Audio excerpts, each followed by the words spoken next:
This is Transition News on Atlantic Television Network.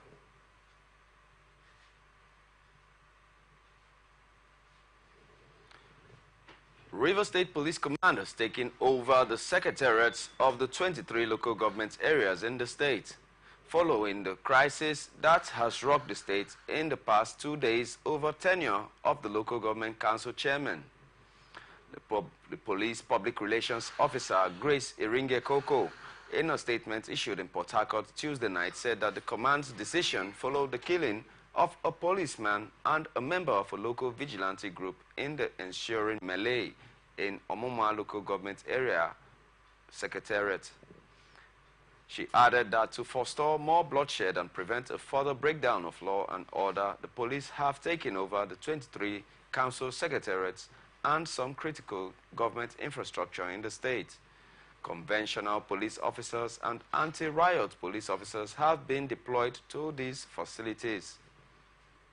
She also urges all groups and individuals to be law-abiding. The command also warns anyone who intends to cause mayhem, as we will not hesitate to impose the full weight of the law on them. The statement further wishes the law-abiding residents and visitors in the state to go about their lawful businesses without fear, as the command has resolved to carry out constitutional duty of protecting lives and property. Analysts have expressed disappointment following the continuous sequence of infrastructure across the country, which he described as ineffective projects. A public affairs analyst, Chuba Okuzo, tasked public office holders in the country to be realistic in executing projects that will give economic benefits to both the people and the nation. And to a large extent, when you talk about infrastructure development, if you read through the entire report, you feel that it's so embarrassing, so insulting to the sensibility of the Nigerian populace. You begin to ask yourself, these people are so supposedly called exposed persons. They are supposedly called elites. They are supposedly called the leaders of this nation, who for one reason or the other, whether for entertainment, for vacation, for self-aggrandizement, for health issues, they've traveled out of the shores of this country. Is it the kind of infrastructures that people, where they go, the people have with the kind of humongous funds that have been dissipated into such projects? So it is embarrassingly shameful when you see adults who, by the virtue of life's arrangement and expectancies, whether you like it or yes, even if you live 120 years, you're not going to live forever.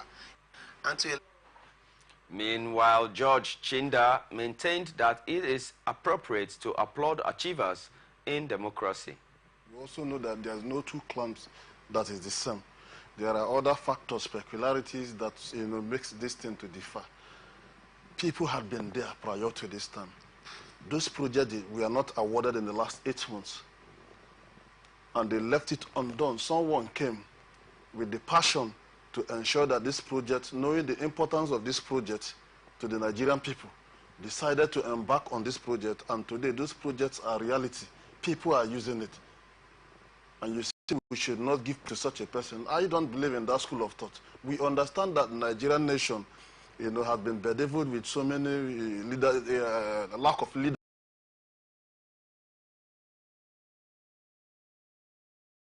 Nigeria advised the Minister of Federal Capital Territory, Chief Nyesom Wike, to ignore political distractors bent on frustrating his efforts to transform the area. The group, under the auspices of the Citizens Network for Peace and Development in Nigeria, disclosed this in Abuja. Analysts have advised Nigerians on the need to be wary of fake prophets who hide under the umbrella of religion to perpetrate evil. Speaking on Atlantic Network Society Watch, a public affairs analyst, Godson Nwogo, said most perpetrators of unlawful acts claim to be men of God. Meanwhile, Godson Nwogo called for the responsibility of the Christian Association of Nigeria and the government to caution wrong characters.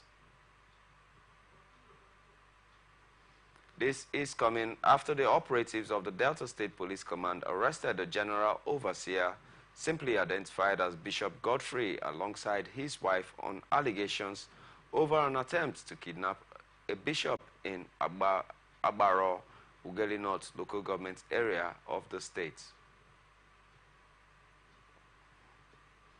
People's Democratic Party in Oredo local government area said it has expelled Omoroge Ogbeide Ihama, the immediate past member of the Federal House of Representatives, for alleged anti-party activities.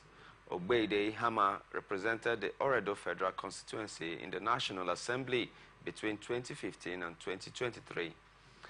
ATN recalls that he, along with his former deputy governor of the state, Philip Shaibu, had last week donated their governorship campaign secretariats and facilities to the All Progressive Congress. Lawrence Aguebo, PDP Ward 2 chairman in Oredo local government area, announced the expulsion of the former lawmaker from the party on Tuesday in Benin City. Aguebo said that the decision to expel Ogbeide Ihama was taken at an enlarged meeting by the ward members and executives held at Airport Road in Benin City. The ward chairman, who read the resolutions of the meeting, said the expulsion followed his suspension by the ward executives and critical stakeholders of the ward who met on May 3, 2024. He said the ward had earlier suspended him for 30 days, after which a disciplinary committee was set up. According to him, the committee wrote him letters, called him on the phone, and sat down 5 times before Omoroge Ogbeide failed to appear before it. Anambra State Police Command and the Anambra Vigilante Group have vowed to hunt down the killers of the commander of the Nnewi Vigilante, Eloka Obajekwe. Obajekwe was killed on Monday by gunmen suspected to be separatists who were enforcing the abolished sit-at-home protest initiated by the indigenous people of Biafra. He was killed alongside 2 others during a gun duel between the criminals and the vigilante operatives. The operatives had chased the criminals from Nnewi to Nnobi after they abducted an innocent citizen before the duel occurred.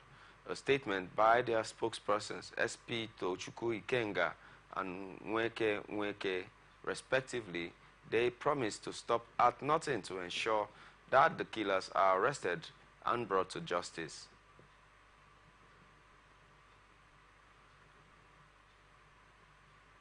Anambra State Police Command said it has raided a camp belonging to members of the indigenous people of Biafra and Eastern Security Network, located in Ufuma, Orumba North local government area of the state.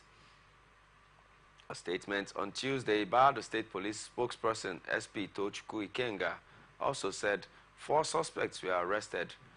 Ikenga said the police-led joint security force in Aguata carried out the operation following information received over the time of planned attacks on security agents and the innocent citizens by the dreaded group, adding that the Commissioner of Police in the state, CP Nnage Itam, ordered investigations to be widened and deepened to identify hideouts of the insurgents seeking to destabilize and truncate development in the state. The Commissioner of Police also assured Ndi Anambra that the police command under his watch will continue to serve the people selflessly and will jealously protect the sources of its information to protect informers from harm. Economic and Financial Crimes Commission has charged one Nweke Izuchukwu Jude before the Federal High Court in Enugu for allegedly impersonating officers of the anti-graft agency. A statement by the EFCC via X said Jude was docked before Justice Muhammad Garba Umar on 2 counts charges bordering on impersonation and obtaining by false pretense to the tune of 1,100,000 naira. The offense is contrary to Section 1 of the Advance Fee Fraud and Other Fraud-Related Offences Act 2006 and punishable under Sections 1, Subsections 3 of the same Act. Jude pleaded not guilty when the charges were read to him in court. The EFCC prosecutor, Ajobe Ajobeiwe Rotimi Eniton subsequently requested a trial date and for the defendants to be remanded at the Enugu State Correctional Facility pending trial, while the Defense Counsel, E.S. Umejiako, E.S. Umejiako, informed the court of a pending bail application and sought Jude's release on liberal terms. The matter was adjourned to October the 9th, 2024 for trial, while the defendant was remanded at the Enugu State Correctional Facility pending the perfection of his bail conditions. Kogi State Governor Usman Ododo has approved funds for the rehabilitation of old Lokoja waterworks which have been submerged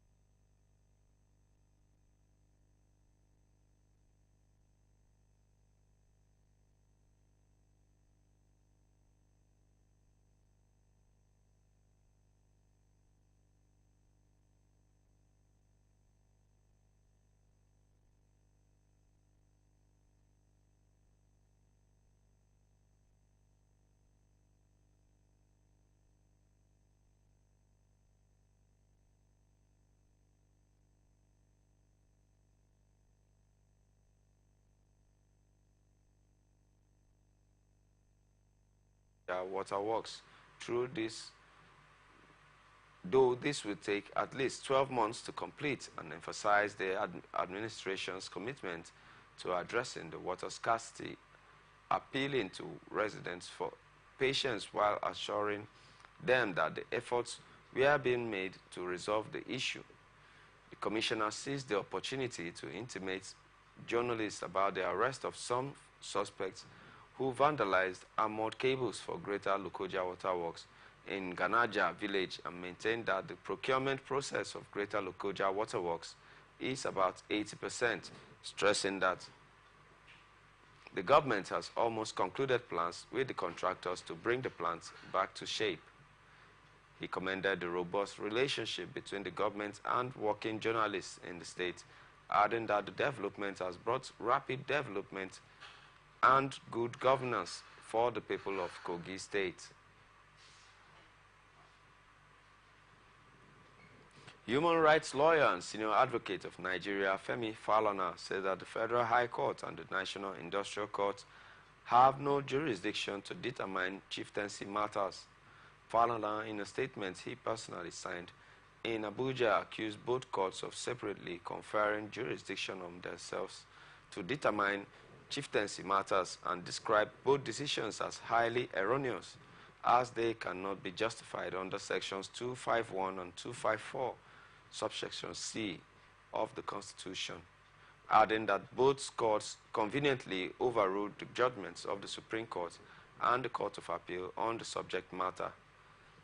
He said that the intervention of the Federal High Courts in the disputes arising from the deposition of the Emir Ado Bayero and Co., as well as the restoration of Emir Sanusi, Lamido Sanusi, is a brazen repudiation of the decision of the Supreme Court in the celebrated case of Tukoro versus Government of Gongola State, where it was held that the question raised in the claim is not a fundamental rights question, while in the first prayer the right to be Emir is not guaranteed by the fundamental rights provision of the Constitution, and the Federal High Court has no jurisdiction whatever in the matter. The Court of Appeal was therefore not in error of law to hold that the Federal High Court has no jurisdiction to grant the two reliefs, and this is coming after a Federal High Court in Kano last week ruled that it has jurisdiction to hear the human rights violation case filed by the dethroned Emir of Kano, Aminu Ado Bayero, and Senior Councillor Aminu Danagundi, following the reinstatement of Emir Muhammad Sanusi II, and the court issued an ex parte order preventing Governor Abba Yusuf of Kano from reinstating Sanusi until a substantive suit against the reinstatement is resolved. You're watching Transition on Atlantic Television Network. We'll return shortly after this break. Please stay tuned. From the line across the ocean to the land beyond the mountains, through the Sahara, we bring all sport news, live analysis, business, socio-economy, sport. The fact today, only on ATN.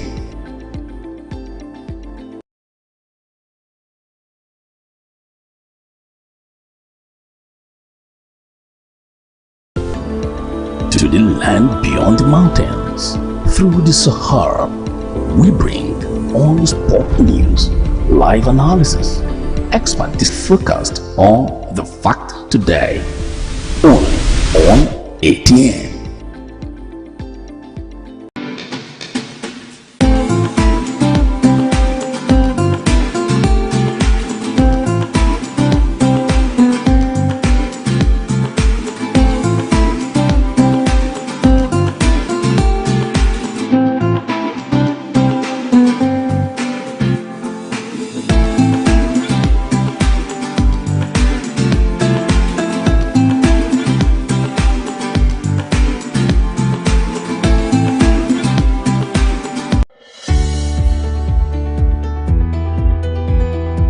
People into the country illegally. That is amazing. Honorable You human on the point of order.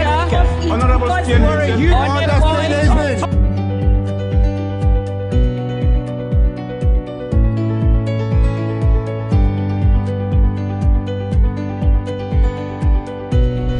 On there. They are not picking our calls. They made up their minds. So no agreement with the EU, but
From the line across the ocean to the land beyond the mountains, through the Sahara, we bring all sport news, live analysis, expert discussions on trending stories in politics, business, socio-economy, sports, and documentaries.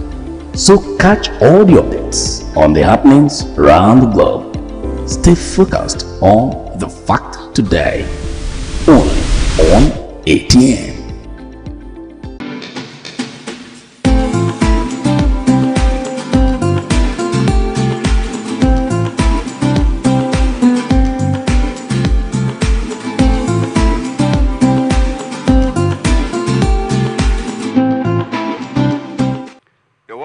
to Transition News on Atlantic Television Network. And now to the rest of our stories. President Bola Tinubu and his entourage on Tuesday departed Lagos for Pretoria to attend the inauguration of the South African President Cyril Ramaphosa aboard 2 private aircraft, ATN has learned. The president was escorted by Governor Babajide Sanwo-Olu of Lagos State, the Deputy Governor Obafemi Hamzat, and other government officials. A source who was among those who saw off the president told our reporter that the president left with members of his team in 2 private jets. Efforts to corroborate the report from the special advisor to the president on information and strategy, Bayo Onanuga, and the Minister of Information, Idris Muhammad, were unsuccessful. As of the time of filing this story, they neither picked up the calls nor responded to messages sent for clarification. According to the presidential spokesman, Ajuri Ngelale, the president would attend the inauguration of Ramaphosa following his re-election as president for a 2nd term. The development came barely 24 hours after the presidency replied to the objection by the Labour Party's presidential candidate, Peter Obi, to a demand for a new aircraft for the presidential fleets.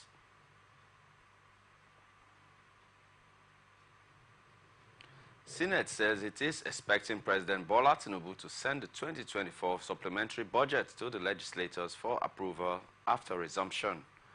The Senate spokesperson Yemi Adaramodu said that the 6.6 trillion naira supplementary budget, although still being compiled by the executive, will be sent to the National Assembly after its July 2nd resumption. When asked about the budget size, considering that the minister said that the supplementary budget would fund part of the coastal road, while the budget size is 6.6 trillion naira.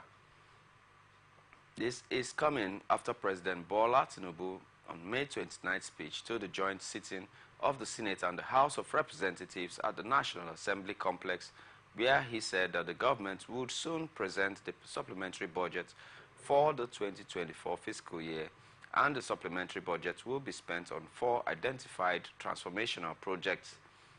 The Senate spokesperson also planned to fund the rehabilitation and expansion of dams and irrigation schemes to support increased production within the economy.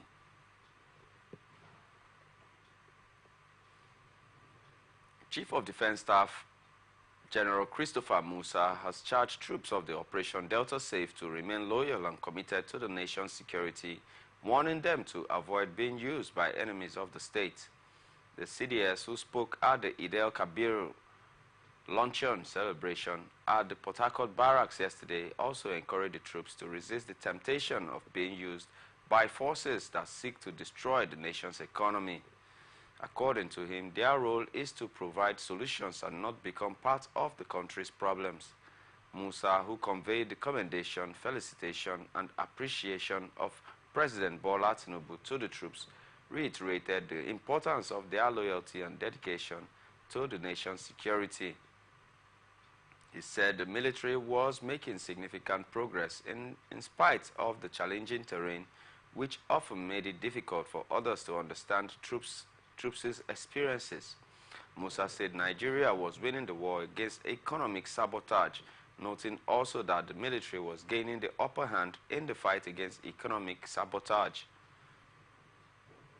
He noted that oil production had increased significantly, with a target of 2 million barrels per day well within reach, and vowed to crack down on any collusion between personnel and the economic saboteurs, promising swift punishment for offenders.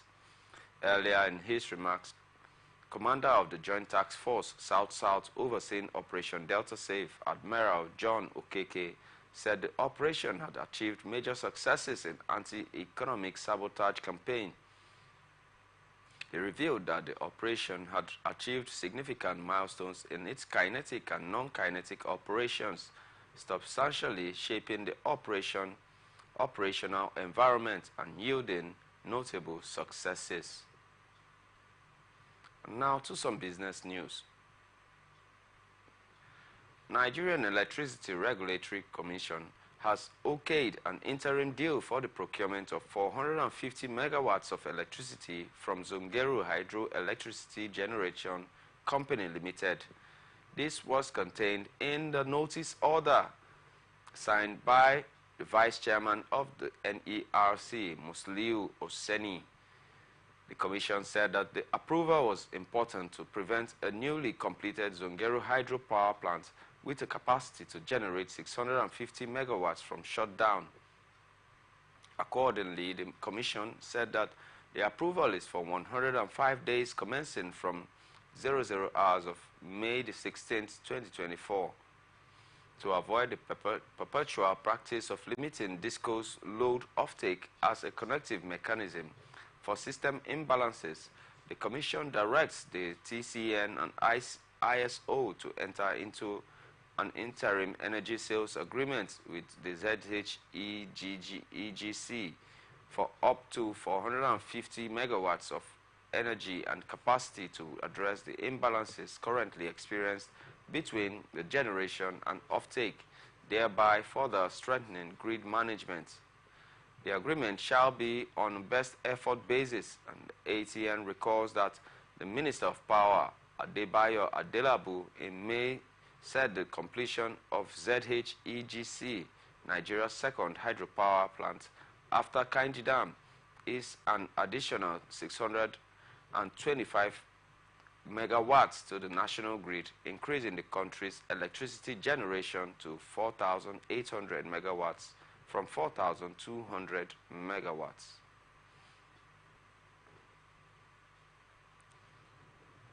The federal government, through the Nigerian Customs Service, have invited about 80 private jet owners for proper or operational screening at the headquarters of the Nigerian Customs Service in Abuja with their aircraft import documents. The special aircraft import verification exercise, which begins on Wednesday, is expected to last for 30 days, according to a public notice issued by Customs. According to the notice, owners and operators of the private jets in the countries are to come with some relevant documents, including aircraft certificate of registration, Nigerian Civil Aviation Authority's Flight Operational Compliance Certificates, NCAA's Maintenance Compliance Certificates, NCAA's Permit for Non-Commercial Flights, and Temporary Import Permits, if applicable. The latest plan to clamp down on operators of improperly imported private jets came more than 1 year after the federal government suspended the action, while in the past 3 years the federal government has planned to recover import duty running into billions of naira from some private jet owners and operators who had used certain technical loopholes to evade payment of import duty. A few private jet owners paid the mandatory import duty after the Hamed Ali-led Nigerian Customs Service took some significant steps to recover the revenue, while several owners and operators of the private jets in the country are yet to pay the statutory duty.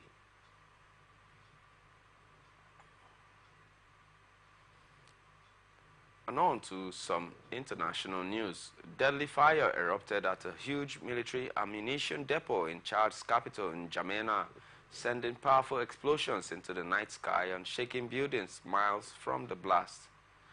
The explosions from the late Tuesday blaze turned the sky red and could be heard miles away as ordnance fired off in the flames at regular intervals, according to journalists and witnesses on the scene. President Mahamat Idris Deby Itno said people had been killed and wounded in the blaze without giving precise figures. ATN has learned that the sky burst into flames above the Goji area, where the Army's largest depot of ammunition is located, for several hours before tampering off and finally ceasing after midnight. The explosions shook buildings as far as 7 kilometers away, and the flames were visible for miles. Authorities have cordoned off the area with a heavy security presence, where thick red smoke hung in the air long after the blast stopped.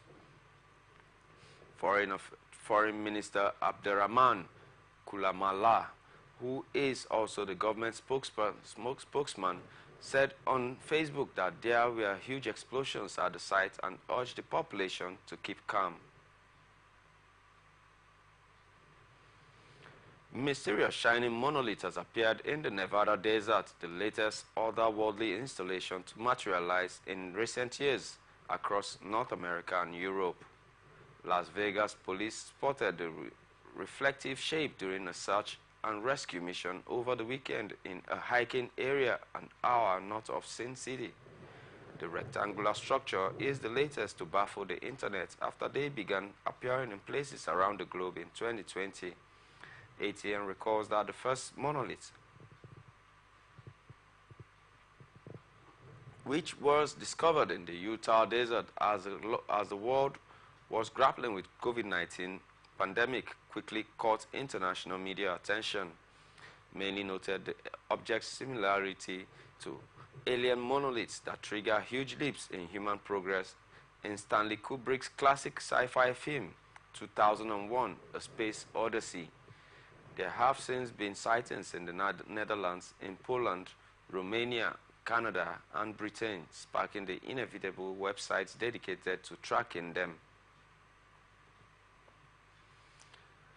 13 people have died in floodings and landslides in El Salvador and Guatemala as heavy rains pound Central America. Civil Defense Chief Luis Amaya said in El Salvador that the hardest hit country so far. 5 people died in a landslide in the western district of Tacuba in the department of Ahuchapan. Those deaths followed 2 fatalities recorded after a tree and a pole fell on a car that was traveling on a highway in the capital, while another 4 people were killed in floodings and landslides between Friday and Sunday. Amaya added that the Congress had approved a state of emergency to facilitate the mobilization of resources, while President Nayib Bukele said on X that he had asked Congress to make Tuesday a federal holiday to avoid commutes and reduce the risk of tragedies.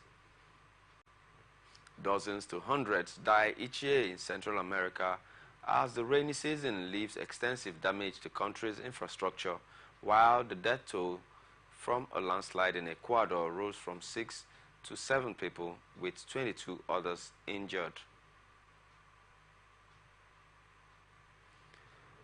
Head of NATO has indicted China for supporting Russia's war in Ukraine. Hans Stoltenberg said Beijing was trying to get it both ways by supporting Russia's war efforts while also trying to maintain relationships with European allies. Stoltenberg also addressed nuclear weapons and defense spending, while Russia shows no sign of easing its war against Ukraine.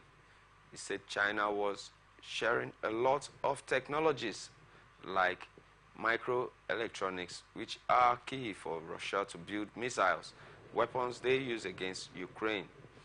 Beijing is already under some sanctions for its support of Russia last month, while the U.S. declared restrictions that will target about 20 firms based in China and Hong Kong.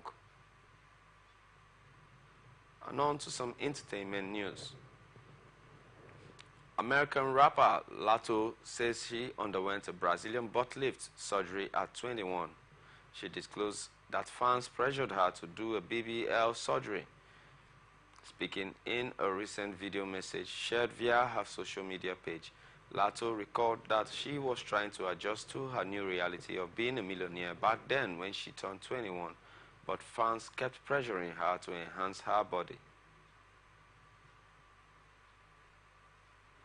Nigerian singer Habib Okikiola, aka Portable, has accused his colleague Davido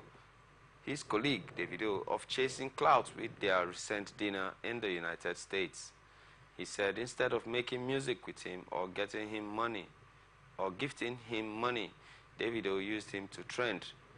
Portable insists that DMW boss should have given him at least $10,000. This is coming after Portable and Davido fell out after the former publicly accused the latter of giving him bad advice during their dinner in the United States. And now to some sports reports. Victor Osimhen will most likely end up at Arsenal, with Italian journalist Ciro Venerato reporting that the Premier League giants are ready to make a 100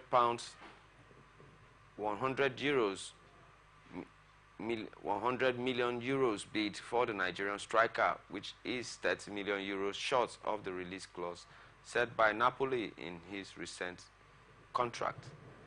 Napoli's president Aurelio De Laurentiis has made it clear that they will not entertain bids below this release clause, which would surpass Arsenal's current transfer record of $105 million paid for Declan Rice last summer.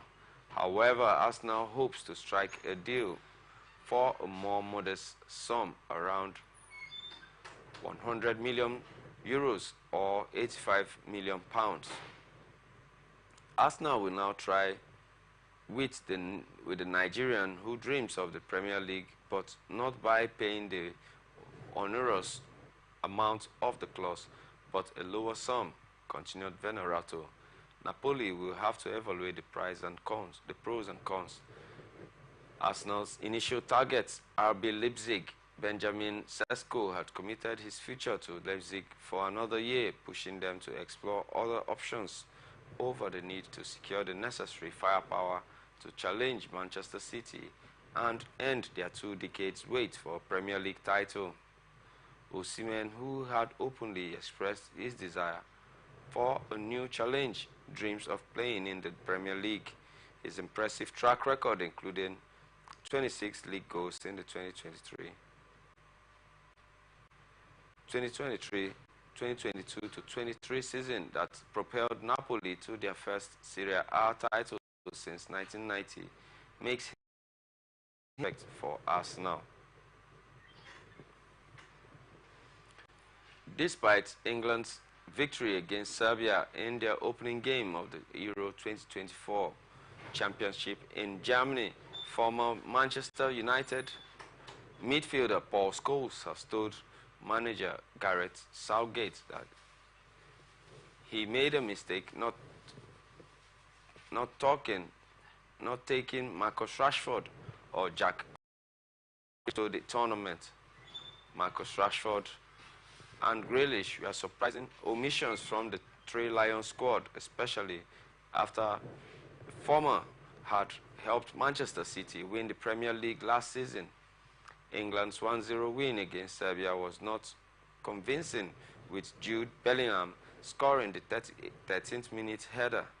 Despite England's victory against Serbia in their opening games of the Euro 2024 Championship in Germany, former midfield Paul Scholes